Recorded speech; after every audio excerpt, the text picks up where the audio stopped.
অনেক দিন পর আবারও একটা নতুন ব্লগ নিয়ে চলে এলাম তোমাদের কাছে।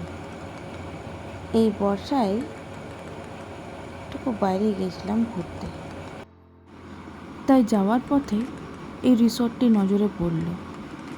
যদিও কোনো যাওয়ার উদ্দেশ্য ছিল না, তাই নতুন জায়গায় দেখতে পেয়ে একটু অন্যরকম লাগলো, তাই ভেতরে ঢুকেই পড়লাম। আর রিসর্টে ঢুকেই সত্যি আশাটা সার্থক হলো মনে হলো। এই ওয়াল পেন্টিংগুলো সত্যি দেখতে দূর থেকে খুবই ভালো লাগছিল। প্রায় প্রত্যেকটি রিসর্টের রুমগুলোতে হ্যান্ডমেড ট্রাভেল ওয়াল পেন্টিং করা ছিল, যেগুলো সবচেয়ে বেশি ট্যুরিস্টদের অ্যাট্রাক্ট করছিল। এই রিসর্টটার নাম ছিল স্বর্গবাড়ি রিসর্ট অ্যান্ড রেস্টুরেন্ট।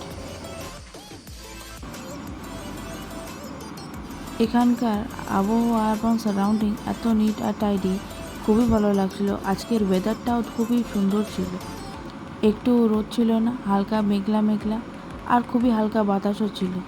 আমার মাও আমার মতন পোজ দিতে শিখে গেছে। এখানকার এত সৌন্দর্য আবহাওয়া, সেটাকে এনজয় করতে করতে মাও দেখিয়ে দিল কোন দিকে ডিরেকশনস। চলো তবে বাকিটা আমরা এক্সপ্লোর করতে বেরিয়ে গেলাম, ভেতরটা কেমন। এই রিসর্টে এরকম পরপর অনেক রকম রুমস ছিল। রুমগুলো ভেতরে যদিও দেখিনি, কিন্তু বাইরে থেকে দেখতে খুবই ভালো লাগছিল।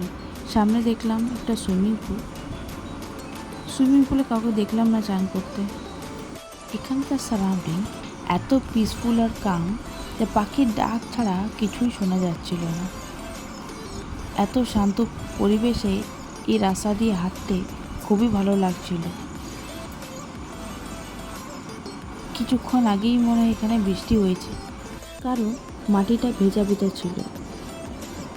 এই রিসর্টে অনেক রকমের ফুলের গাছ লাগানো ছিল, যেগুলো দেখতে খুবই ভালো লাগছিল। এই জায়গাতে একদিন কিংবা দুদিনের জন্য ফ্রেন্ডস কিংবা ফ্যামিলিদের সাথে আসলে সত্যি মনটা ভরে যাবে। একদিন দুদিনে এই নিরিবিলি পরিবেশ এনজয় করতে কার না ভালো লাগে। এই ছোট্ট মিনি রিসর্টে দেখুন তো কত কি নাই আছে, পুকুর, গাছপালা, একটা গ্রাম্য পরিবেশ, আর কি না চাই একদিনের দুদিনের জন্য ঘোরার জন্য যথেষ্ট। পুরো মনটাকে ভরিয়ে দেবে। এগুলো দেখার পর আর বেশি দেরি করলাম না। আমরা অলরেডি অর্ডার করেছিলাম কিছু স্ন্যাক্স আইটেম আর চা, তাই ঝটপট এগুলো দেখেই আমরা বেরিয়ে পড়লাম ওখানে খাবারের জন্য। খাবারটা মোটামুটি ছিল। আবার সবার শেষে দেখুন তো এই লেবুর গাছটা পেলাম আমি, কত লেবু হয়েছিল।